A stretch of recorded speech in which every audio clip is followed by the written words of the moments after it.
amigos, sou Claudete Moura e agora, daqui em diante, estaremos juntos nesse estudo de O Livro dos Médiuns, continuando ainda no capítulo 26, perguntas que se podem fazer aos espíritos. E nós vimos no programa anterior que as perguntas podem ser agradáveis ou desagradáveis aos espíritos. E concluímos também que espíritos sérios, eles respondem com prazer as perguntas sérias. E também depende, se a pergunta sendo séria, depende muito do caráter de quem está fazendo a pergunta para poder afastar os espíritos levianos. Quais são as perguntas desagradáveis aos espíritos? Aos espíritos bons, todas que são inúteis, curiosas ou em caráter de experimentá-los. A gente pode falar assim, por exemplo, eu tenho uma curiosidade de saber alguma coisa da minha vida, ou da vida alheia, ou alguma coisa. Daí eu vou perguntar para os espíritos. Os espíritos bons, os espíritos sérios, eles não vão responder essas perguntas. Eles não, nem adianta a gente fazer, porque eles não vão responder. Eles vão se retirar e no lugar deles algum espírito leviano, algum espírito brincalhão vai responder da maneira que ele quiser. E às vezes mais para fazer uma brincadeira com a gente, ou se divertir à nossa custa. E também os espíritos bons não gostam da gente começar a experimentá-los. Quero ver se esse espírito tem mesmo conhecimento. E começo a perguntar umas coisas bem difíceis para eles. É claro mesmo que eles saibam, eles não respondem, porque eles não gostam dessa caráter nosso de experimentação com eles. Se nós estamos querendo fazer perguntas aos espíritos, tem que ser com um objetivo sério, com o objetivo de aprender alguma coisa, não de testar o espírito para ver se ele sabe ou não sabe. Então, para os espíritos bons, nós não podemos fazer nenhuma pergunta inútil, nós não podemos fazer nenhuma pergunta que indique a nossa curiosidade e nem para experimentar se eles sabem ou não sabem. E aos espíritos imperfeitos, quais perguntas a gente pode fazer? Aquelas que podem pôr-lhes à mostra a sua ignorância. Isso aí é desagradável a eles. Porque eles não vão saber responder, ou eles vão responder de uma maneira que a gente vai ver claramente que eles não sabem. E também vamos desmistificar perguntas que vão desmistificar esse espírito que gosta de mistificar, para ele é desagradável. Ele não vai gostar de jeito nenhum de responder essa pergunta. Espíritos inferiores gostam das pessoas que, como eles, gostam de se divertir. E estão prontos a mistificá-los, portanto, mesmo não sabendo responder a certas perguntas, aventuram-se a bem ou mal a fazê-lo. Eles chutam, na nossa linguagem cotidiana aqui. Não sabem? Chutam. Depois, se não for isso, eles falam, pensei que era. Eu vou dar um exemplo de uma pessoa que sempre procurava, consultava os espíritos para saber o número que ia dar na loteria. Ela queria que o espírito passasse para ela o número que ia ser sorteado na loteria, que ela queria enriquecer de uma maneira bem simples, ganhando na loteria.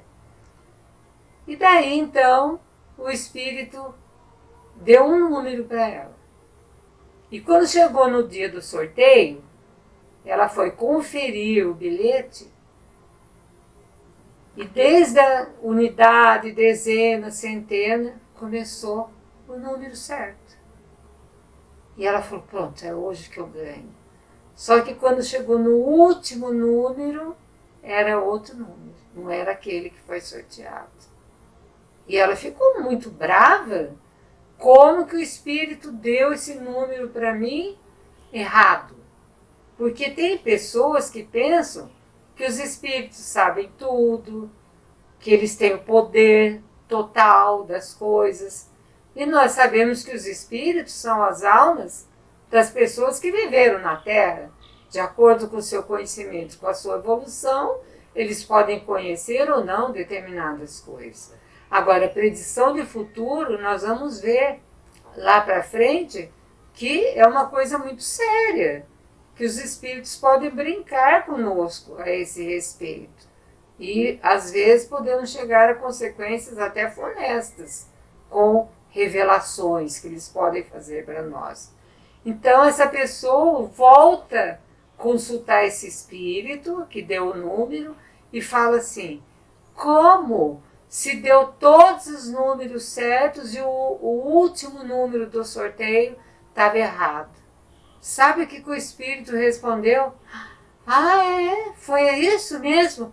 Nossa, quase nós acertamos. Quem sabe da outra vez a gente acerta. Ou seja, ele chutou, ele não sabia de nada. E por uma coincidência, ou para servir de uma prova para aquela pessoa, ela achou que estava dando tudo certo, porque ela consultou os espíritos para isso, e no final ela viu. E ele falou para ela que realmente ele não sabia, que ele tinha sugerido um número, que quem sabe da outra vez dava certo. Então a gente não pode ficar indagando os espíritos para responder certas perguntas que eles vão se aventurar, eles vão falar, ah, é isso, é aquilo e tal. Os espíritos imperfeitos, porque os espíritos sérios, nós já falamos que eles só respondem perguntas sérias. Quando o espírito é ignorante, diz Kardec, mas de boa fé e sendo útil, um espírito mais esclarecido pode assoprar-lhe a resposta. Olha que coisa interessante. O espírito é ignorante. O que é uma pessoa ignorante? Ela não tem o conhecimento. Ela não tem o conhecimento, mas é de boa fé. Ele só não conhece, ele não estudou, ele não aprendeu, ele não tem o conhecimento, mas ele tem boa fé. E se for útil, se for de utilidade, um espírito mais esclarecido pode assoprar a resposta para ele. E ele pode dar a resposta correta. Olha só então, como vai depender aí da parte moral do espírito. Ele pode não conhecer, mas ele é de boa fé. E ele quer ser útil. Olha só. E vai ser útil, porque ele vai responder e vai aliviar aquela pessoa que está fazendo a pergunta. Então, um espírito mais elevado pode assoprar-lhe a resposta e ele, então, dá a resposta. E as coisas do futuro, como eu falei agora há pouco? Como é que ficam essas revelações sobre o futuro? É grave erro fazê-las. Pois que a manifestação dos espíritos não é meio de adivinhação. Muita gente acha que consultar o espírito é o mesmo que consultar uma cartomante, é o mesmo que consultar um jogo qualquer. Não, de jeito nenhum. Então, quando nós fazemos perguntas sobre o futuro, o que vai acontecer? Pode ser que um espírito preveja coisas que considera conveniente dar a conhecer, ou tenha a missão de nos revelar. No entanto, é preciso cuidado com a mistificação. Que cuidado é esse? Porque é comum em predições que não forem de caráter geral. O que é uma coisa de caráter geral? Que serve para todos. para a comunidade, para a humanidade toda. Não coisinhas individuais, que só serve para aquela pessoa. Então, olha só, às vezes o espírito pode prever coisas que considera conveniente dar a conhecer, ou que veio com uma missão de nos revelar. No entanto, precisamos ter cuidado com a mistificação, porque se é coisa de caráter individual, é muito fácil do espírito mistificar. Nos dar uma direção para a nossa vida que não vai ser a mais indicada ou a mais correta. Mesmo porque nós temos livre-arbítrio e temos a responsabilidade sobre os nossos atos. Então o espírito não vai assumir por nós a responsabilidade dos erros que nós cometermos. As predições pessoais podem quase sempre ser consideradas falsas. Às vezes pode ser que haja uma necessidade, mas não é regra geral. Então, às vezes, elas não se justificam, não acontecem, né?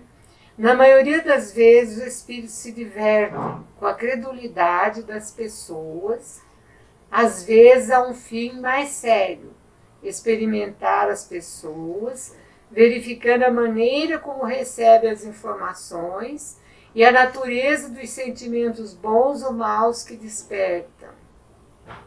Tudo isso é um teste para nós, às vezes, né? Às vezes eles se divertem, mas às vezes tem uma finalidade, que é o quê? Experimentar as pessoas, ver que maneira que elas recebem as informações e quais os sentimentos que brotam nela dessas informações, são bons ou maus? Despertam um sentimento.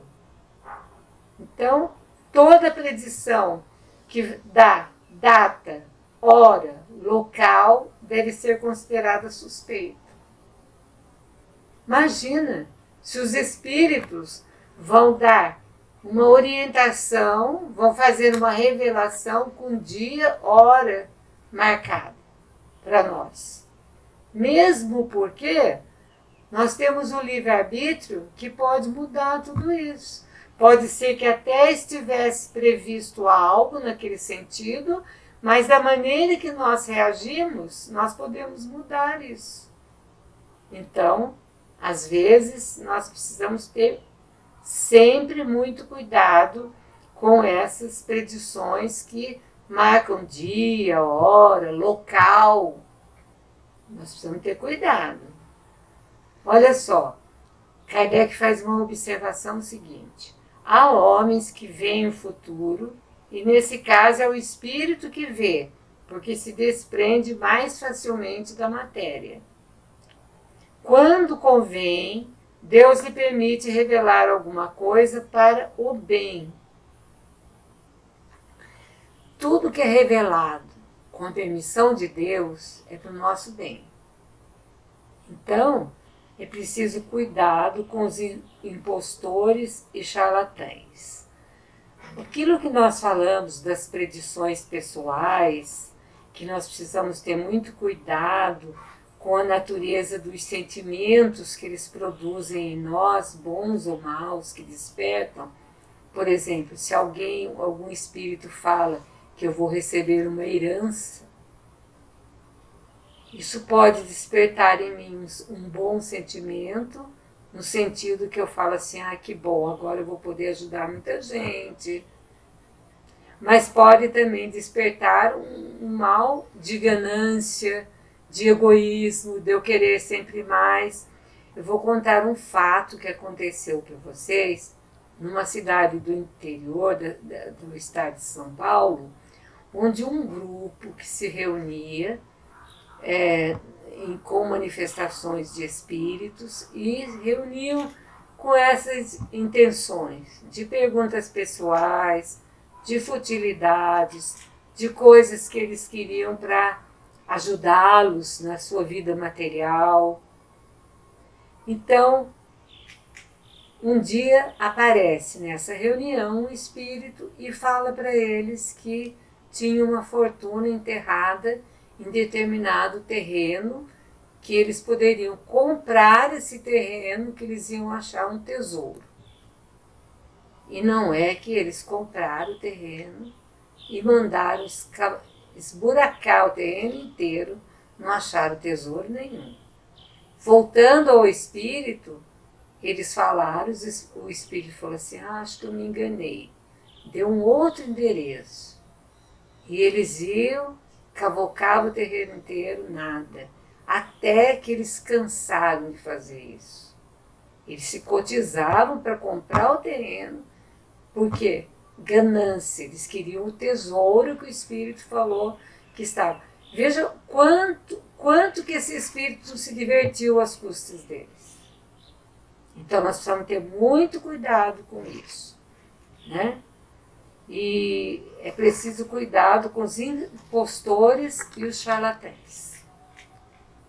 Hoje nós ficamos por aqui no nosso programa e voltamos numa próxima oportunidade, na continuidade desse capítulo 26 do Livro dos Médiuns. Claudete Moura, para o divulgar.net.